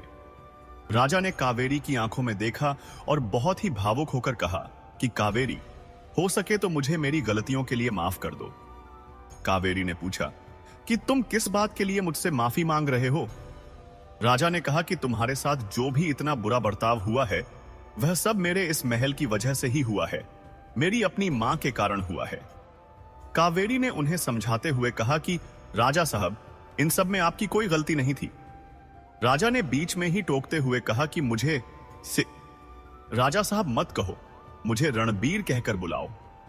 कावेरी ने मुस्कुराते हुए कहा कि रणबीर, मैं जानती हूं कि यह तुम्हारी गलती नहीं थी। राजा ने दुख के साथ कहा कि लेकिन मैं वक्त पर आकर तुम्हें इन सब चीजों से बचा नहीं पाया। कावेरी ने सीधे राजा की आंखों में देखते हुए एक बहुत ही ताकतवर बात कही। उसने कहा कि रणबीर, मैंने हमेशा खुद को अपने दम पर बचाया है। मुझे असल जिंदगी में किसी भी ऐसे इंसान की जरूरत नहीं है जो मुझे आकर बचाए। मुझे तो जीवन भर के लिए बस एक ऐसे अच्छे इंसान की जरूरत थी जो मुझ पर और मेरे चरित्र पर पूरा भरोसा कर सके। राजा ने बहुत ही उम्मीद से कावेरी की तरफ देखा और पूछा कि और मैं, क्या तुम मेरे ऊपर इतना भरोसा करती हो? कावेरी यह सुनकर चुप हो गई और उसने अपनी नजरें नीचे कर लीं। राजा ने कावेरी के हाथ अपने हाथों में लेते हुए कहा कि कावेरी, मैं आज भी तुमसे ही विवाह करना चाहता हूं। मेरे दोस्तों, यह बिल्कुल वही पुराना प्रस्ताव था जो आज से ठीक 3 महीने पहले उस रामपुरा गांव के एक साधारण से नीम के पेड़ के नीचे शुरू हुआ था, और जिस प्रस्ताव की वजह से कावेरी को इतना सब कुछ बुरा झेलना पड़ा था। कावेरी ने अपनी आंखें बंद कर लीं और वह कुछ सोचने लगी। और फिर उस शांत कमरे में वह पल आया जिसकी शायद वहां किसी को भी कोई उम्मीद नहीं थी। कावेरी ने अपनी आंखें खोलीं और कहा कि मैं तुम्हारे इस विवाह के प्रस्ताव पर तुरंत अपनी कोई भी सहमति या हां नहीं कहूंगी। राजा ने हैरानी से उसकी तरफ देखा और पूछा कि लेकिन क्यों, क्या अब भी कोई कमी है? कावेरी ने बहुत ही समझदारी से जवाब देते हुए कहा कि क्योंकि मैंने अपनी इस छोटी सी जिंदगी में बहुत सारे दुख और बहुत कुछ बुरा देखा है, और मैं यह बात बहुत अच्छी तरह से जानती हूं कि किसी से सिर्फ प्रेम करना तो एक बहुत ही साधारण सी बात है, लेकिन उस प्रेम को निभाने के लिए जो एक बहुत बड़ी जिम्मेदारी उठानी पड़ती है, वह प्रेम से भी कहीं ज्यादा बड़ी और मुश्किल बात होती है। राजा ने पूछा कि तो फिर तुम मुझसे क्या चाहती हो, मुझे बताओ। कावेरी ने राजा से कहा कि मैं तुमसे विवाह करने के लिए तुमसे 3 वचन या 3 बातें मांगती हूं। राजा ने तुरंत कहा कि तुम जो चाहे मांग सकती हो, मांगो। कावेरी ने अपनी पहली शर्त रखते हुए कहा कि मेरी पहली मांग यह है कि आज के बाद तुम्हारे इस पूरे सूरजपुर राज्य के हर एक गरीब और लाचार इंसान को बिना किसी परेशानी के न्याय मिलना चाहिए। इसके लिए तुम पूरे राज्य में एक बिल्कुल अलग और नई व्यवस्था बनाओगे। राजा ने उसकी यह बात बहुत ही ध्यान से सुनी और अपनी सहमति में सिर हिलाया। कावेरी ने अपनी दूसरी शर्त रखी कि मेरी दूसरी मांग यह है कि तुम्हारे इस राज्य में जितनी भी बेसहारा विधवा औरतें हैं, उन सभी को समाज में सिर उठाकर सम्मान से जीने का पूरा हक मिलना चाहिए। कोई भी इंसान चलते फिरते उन्हें अपशगुनी या अशुभ कहकर उनका अपमान नहीं करेगा। राजा ने इस शर्त को भी मान लिया। फिर राजा ने पूछा कि और तुम्हारी तीसरी मांग क्या है? कावेरी एक पल के लिए रुकी और फिर अपने बेटे को याद करते हुए बोली कि मेरी तीसरी मांग यह है कि मेरे बेटे रवि को इस राजमहल में एक असली राजकुमार जैसी बेहतरीन शिक्षा दी जाए, ताकि वह आगे चलकर इसी सूरजपुर राज्य का एक बहुत ही मजबूत और न्यायप्रिय स्तंभ बन सके। राजा ने कावेरी की वह तीनों मांगे सुनी और उनके चेहरे पर एक बहुत ही सुकून भरी मुस्कान आ गई। यह वही प्यारी सी मुस्कान थी जो पूरे 7 साल के लंबे खालीपन और अकेलेपन के बाद राजा के चेहरे पर वापस लौट कर आई थी। राजा ने पूछा कि क्या तुम्हारी मांगे बस इतनी ही हैं? कावेरी ने कहा कि हां, बस यही मेरी मांगे हैं। राजा ने भावुक होकर कहा कि लेकिन तुमने इन सब में अपने खुद के लिए तो कुछ भी नहीं मांगा। कावेरी ने बहुत ही सुंदर जवाब देते हुए कहा कि जिस इंसान के दिल में भगवान पर पूरा भरोसा होता है, उसे इस दुनिया में अपने लिए खुद से कुछ भी मांगने की कोई जरूरत नहीं पड़ती। उसी रात राजमाता देवयानी अपने विशाल कक्ष में बिल्कुल अकेली बैठी हुई थी। कमरे में एक छोटा सा दीपक जल रहा था। तभी कमरे के दरवाजे पर कोई आया। वह खुद कावेरी थी जो चलकर राजमाता के पास आई थी। राजमाता ने जैसे ही कावेरी को देखा, उन्हें अपनी आंखों पर यकीन नहीं हुआ। उन्होंने पूछा कि तुम यहां मेरे पास क्यों आई हो? कावेरी ने बहुत ही सम्मान के साथ कहा कि जी माता जी, मैं ही हूं। राजमाता की आंखों से पश्चाताप के आंसू बहने लगे। उन्होंने कहा कि मैंने तुम्हारे साथ बहुत ही ज्यादा बुरा सलूक किया है। कावेरी ने शांति से कहा कि हां, आपने किया है। राजमाता फूट फूट कर रोने लगी और बोली कि मुझे पता है कि तुम मुझे इस जन्म में तो कभी माफ नहीं करोगी। कावेरी ने राजमाता के करीब आकर कहा कि माता जी, मैं एक साधारण सी विधवा औरत हूं। मेरी इस मुश्किल जिंदगी ने मुझे बस एक ही सबसे बड़ी बात सिखाई है, और वह बात यह है कि जो इंसान दूसरों को माफ नहीं करता वह जीवन भर अपनी ही नफरत की आग में जलता रहता है, और मैं उस नफरत की आग में बिल्कुल भी नहीं जलना चाहती। राजमाता यह सुनकर पूरी तरह से चुप हो गईं। कावेरी ने आगे कहा कि लेकिन मेरी इस माफी का मतलब यह बिल्कुल भी नहीं है कि मैं उन सारी बुरी बातों को भूल गई हूं। मैं इस भूल को हमेशा याद रखूंगी ताकि भविष्य में ऐसी गलती किसी और के साथ दोबारा न हो सके। राजमाता ने रोते हुए कावेरी के सामने अपने दोनों हाथ जोड़ दिए। कावेरी ने तुरंत आगे बढ़कर उनके दोनों हाथ अपने हाथों में थाम लिए। कावेरी ने राजमाता से पूछा कि माता जी, आप मुझे बस एक बात सच सच बताइए कि आपको किस बात का इतना ज्यादा डर सता रहा था। राजमाता ने सुबकते हुए कहा कि मुझे इस बात का बहुत डर था कि कल को जब एक साधारण सी गांव की विधवा औरत इस महान राजमहल की रानी बनेगी तो हमारी सारी पुरानी परंपराएं और हमारा सम्मान मिट्टी में मिल जाएगा। कावेरी ने बहुत ही धीमे और प्यारे स्वर में कहा कि माता जी, ये सारी पुरानी परंपराएं और नियम तो हम इंसानों ने ही बनाए हैं, ऊपर वाले भगवान ने नहीं। भगवान ने तो हम सभी के अंदर सिर्फ एक ही चीज बनाकर भेजी है, और वह है इंसान का अपना दिल। और अगर किसी इंसान के दिल में पूरी सच्चाई है तो वह सच्चाई दुनिया की किसी भी बड़ी से बड़ी परंपरा से कहीं ज्यादा महान होती है। कावेरी की ये बातें सुनकर राजमाता की आंखों से लगातार आंसू बहते रहे और उनके मन का सारा मैल धुल गया। अगले दिन जब दरबार लगा तो राजा रणबीर ने पूरे राज्य के लिए 3 बहुत ही बड़ी और ऐतिहासिक घोषणाएं की। राजा की पहली घोषणा यह थी कि अब से पूरे सूरजपुर राज्य के हर एक गांव में न्याय पंचायत बनाई जाएगी। यह एक ऐसी जगह होगी जहां कोई भी गरीब इंसान बिना किसी डर या झिझक के अपनी बात रख सकेगा और उसे तुरंत न्याय मिलेगा। दूसरी घोषणा यह थी कि राज्य में सभी विधवा औरतों के लिए सम्मान अधिकार नाम का एक नया कानून लागू किया गया। इसके तहत कोई भी इंसान उन्हें अपशगुनी नहीं कहेगा, और अगर कोई ऐसा करता हुआ पाया गया तो उसे राज्य की तरफ से कठोर दंड दिया जाएगा। और तीसरी घोषणा यह थी कि कबीर नाम के उस बहादुर नौजवान को, जिसने अपनी जान पर खेलकर जंगल में कावेरी की मदद की थी, उसे रहने और खेती करने के लिए राज्य की तरफ से एक अच्छी जमीन दी जाएगी ताकि वह एक नया और अच्छा जीवन शुरू कर सके। और जहां तक डाकू भीम सिंह की बात थी तो राज्य के न्यायालय ने अपना फैसला सुनाया। भीम सिंह को उसके डाकू जीवन के लिए केवल 5 साल तक राज्य की सेवा करने का आदेश दिया गया, लेकिन उसके साथ हुए इतने बड़े और पुराने अन्याय के लिए राज्य ने सार्वजनिक रूप से उससे हाथ जोड़कर माफी भी मांगी। और फिर आखिरकार वह शुभ दिन भी आ ही गया जब कावेरी ने राजा रणबीर को अपनी अंतिम हां कह दी। वह फाल्गुन महीने की पूर्णिमा की बहुत ही खूबसूरत रात थी। आसमान में पूरा चांद चमक रहा था और नीचे कल कल करती नदी बह रही थी। नदी के किनारे राजा और कावेरी बिल्कुल अकेले खड़े थे। राजा ने पूछा कि कावेरी, अब तो तुमने सब कुछ देख लिया है, अब बताओ तुम्हारा क्या फैसला है। कावेरी ने पहले ऊपर चमकते आसमान की तरफ देखा, फिर बहती हुई नदी की तरफ देखा और अंत में राजा की आंखों में देखा। उसने कहा कि रणबीर, तुमने मेरी वह तीनों शर्तें और मेरी बातें पूरी तरह से मान ली हैं। राजा ने कहा कि हां, मैंने मान ली हैं। कावेरी ने मुस्कुराते हुए कहा कि लेकिन अभी भी मेरी एक छोटी सी शर्त और बाकी है। राजा ने हैरानी से उसकी तरफ देखा और कहा कि अब क्या बचा है। कावेरी ने कहा कि जब मैं तुम्हारा विवाह स्वीकार करके उस बड़े राजमहल में आऊंगी तो मेरी यह शर्त होगी कि मैं बेशक तुम्हारे राजमहल की रानी बनूंगी, लेकिन मैं हर हफ्ते कम से कम एक बार अपने पुराने रामपुरा गांव में जरूर जाऊंगी। मैं वहां के साधारण लोगों के बीच बैठूंगी, उनसे मिलूंगी और उनके दुख दर्द सुनूंगी। राजा यह सुनकर जोर से हंस पड़े। उन्होंने प्यार से कहा कि इसका मतलब तो यह हुआ कि तुम मेरी रानी कम और जनता की सेवक ज्यादा बनना चाहती हो। कावेरी ने खुशी से हां में सिर हिलाया। राजा ने कहा कि सच कहूं तो तुम्हारी यही सादगी और यही बात तो मुझे दुनिया में सबसे ज्यादा पसंद है।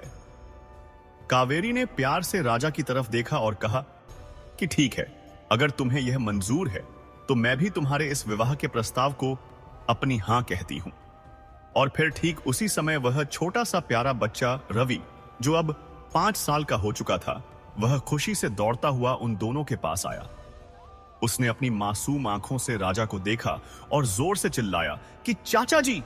राजा ने तुरंत झुककर उस छोटे से बच्चे को अपने हाथों में उठाया और उसे प्यार से अपनी गोद में बैठा लिया। रवि ने राजा की आंखों में देखकर अपनी तोतली और प्यारी सी आवाज में पूछा कि चाचा जी, क्या अब से तुम भी हमारे साथ ही हमारे घर में रहोगे? राजा ने मुस्कुराते हुए कहा कि हां मेरे बच्चे, अब से मैं तुम्हारे साथ ही रहूंगा।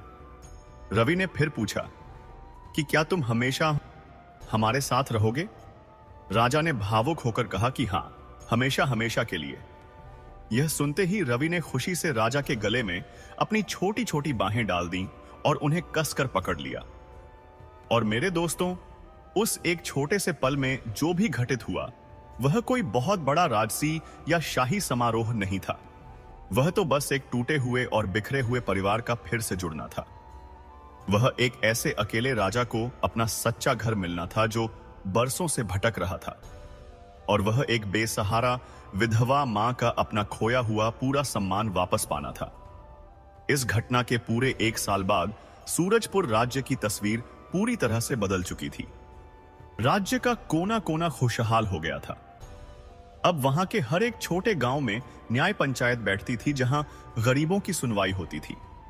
सभी विधवा औरतों को समाज में पूरा सम्मान मिलने लगा था। और राजमहल में अब एक ऐसी अनोखी रानी रहती थी जो हर हफ्ते बिना भूले गांव जाती थी। जब वह गांव जाती थी तो वह अपने राजसी कपड़े और गहने उतारकर एक बहुत ही साधारण सी साड़ी पहन लेती थी और जमीन पर बैठकर आम लोगों की बातें सुनती थी। पूरे राज्य के लोग अब प्यार से उसे जन रानी कहकर बुलाने लगे थे। कबीर, जिसने उस अंधेरे जंगल में अपनी जान पर खेलकर कावेरी की मदद की थी, उसने अपने नए जीवन में गांव के छोटे बच्चों को पढ़ाने के लिए एक बहुत ही सुंदर सी पाठशाला खोल ली थी। और भीम सिंह, जिस इंसान ने पूरे 15 साल तक बेवजह जंगल की पीड़ा झेली थी, उसने अपनी बाकी की सारी जिंदगी उसी जंगल की रक्षा करने में लगा दी।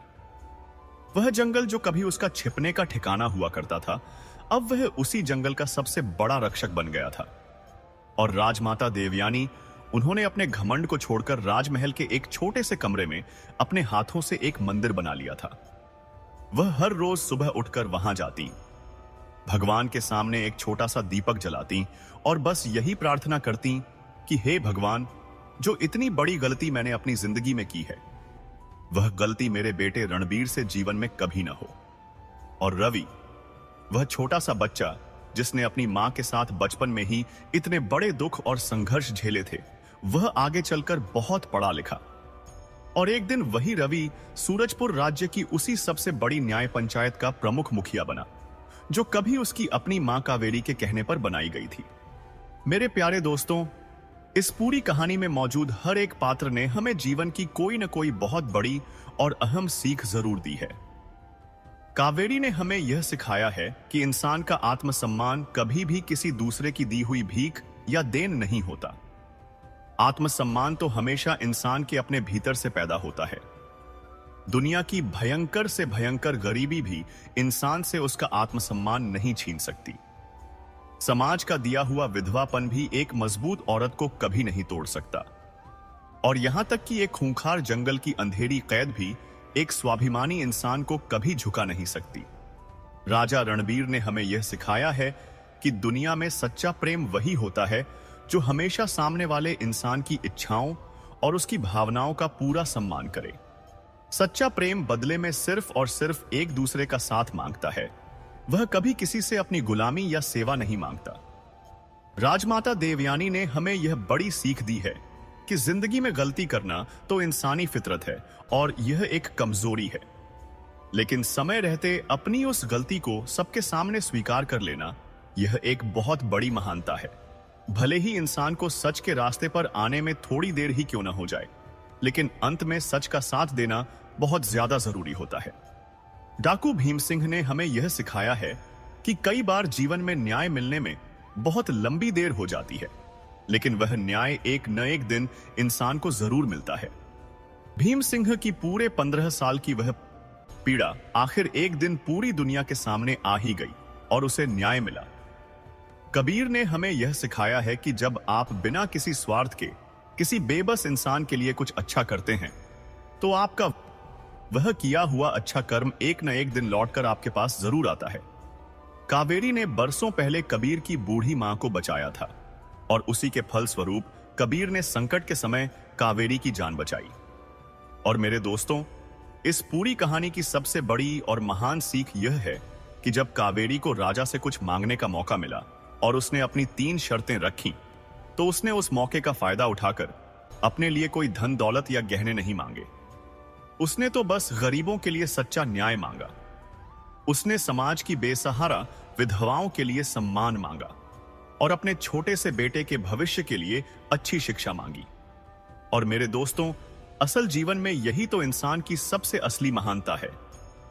जब हम अपने छोटे से स्वार्थ और खुद से बहुत ऊपर उठकर दूसरों की भलाई के बारे में सोचते हैं, तो यह मान लीजिए कि ऊपर वाला भगवान खुद आकर हमारी सारी जरूरतें पूरी कर देता है। दोस्तों, आज की हमारी यह दिल को छू लेने वाली कहानी बस यहीं पर खत्म होती है। लेकिन जाने से पहले जरा अपने दिल पर हाथ रखकर एक बात गहराई से सोचिए। आपके आसपास, आपके समाज में ऐसी कितनी ही कावेरियां मौजूद होंगी।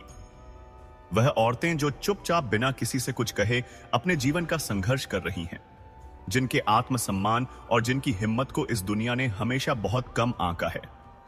वे औरतें जो या तो विधवा हैं, या बहुत गरीब हैं, या फिर इस जालिम दुनिया में बिल्कुल अकेली हैं। क्या आप एक अच्छे इंसान के नाते उनके लिए सिर्फ उतना सा कर सकते हैं जितना एक अजनबी व्यापारी बनकर राजा रणबीर ने किया था?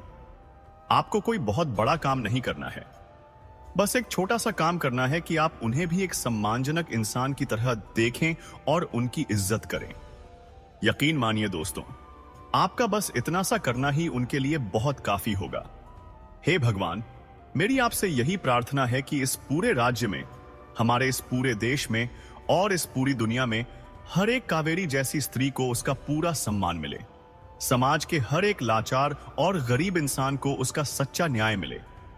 और इस दुनिया में जो भी प्रेम बिल्कुल सच्चा और पवित्र है, वह कभी भी दुनिया वालों के बनाए किसी षड्यंत्र या साजिश से न टूटे। भगवान शिव आप सभी का कल्याण करें और माता रानी आप सभी पर अपनी कृपा बनाए रखें।